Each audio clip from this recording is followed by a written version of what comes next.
নমস্কার, আমি প্রকৃতি রান্নাঘরে সবাইকে স্বাগত। আজ বানাবো মাত্র 1 চামচ তেল দিয়ে এই সুন্দর হেলদি চিকেন রেসিপিটা। তো বন্ধুরা, যদি আমার এই রেসিপিটা ভালো লাগে অবশ্যই লাইক করো, কমেন্ট করো, আর নতুন বন্ধু হলে আমার চ্যানেলটাকে সাবস্ক্রাইব করে আমার পাশে থাকার অনুরোধ রইল। তাহলে চলো বন্ধুরা, দেখে নেওয়া যাক কিভাবে এটা বানায়। আমার চিকেনটা ম্যারিনেট করা হয়ে গেছে। এর মধ্যে আমি একটু লবণও দিয়ে দিয়েছিলাম ম্যারিনেট করার সময়। এবার এর মধ্যে দিয়ে দেবো 1 চামচ মতো আদা, রসুন আর কাঁচা লঙ্কা কিমা দিয়ে একটু মিশিয়ে নেব। আর এবার কড়াইতে আমি দিয়ে দিয়েছি 1 চামচ মতো তেল।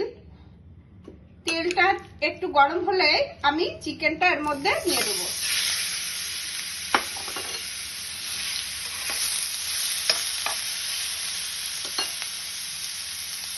দিয়ে বেশ কিছুক্ষণ আমি এটা নেড়ে একটু ঢাকা দিয়ে সিদ্ধ হওয়া পর্যন্ত অপেক্ষা করব।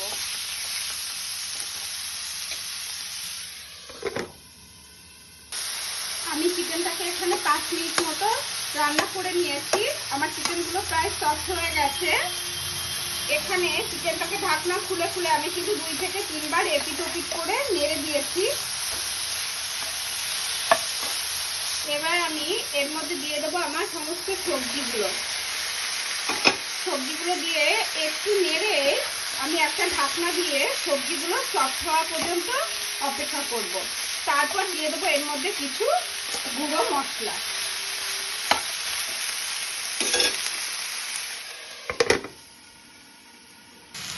সবজিগুলো প্রায় একটু সফট হয়ে এসেছে। এবার আমি এর মধ্যে দিয়ে দেবো একটু লবণ। আমি চিকেনটা ম্যারিনেট করার সময় যেহেতু লবণ দিয়েছিলাম, তাই অল্প পরিমাণে লবণটা দেবো এবার। আর দেবো একটু চিলি ফ্লেক্স, আর দেবো একটু গোলমরিচ।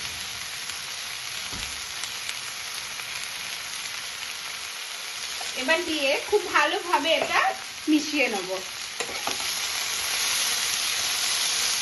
এটা মিশিয়ে নিয়ে আমি আবার ঢাকনা দিয়ে 1 থেকে 2 মিনিট এটা একটু রেখে দেবো। আমার চিকেনটা রেডি হয়ে গেছে। এবার নামানোর আগে আমি দিয়ে দেবো একটু পাতিলেবুর রস। একটু পাতিলেবুর রস দিয়ে এটা মিশিয়ে আমি এবার নামিয়ে নেব। ব্যাস, আমার রেডি হেলদি চিকেন।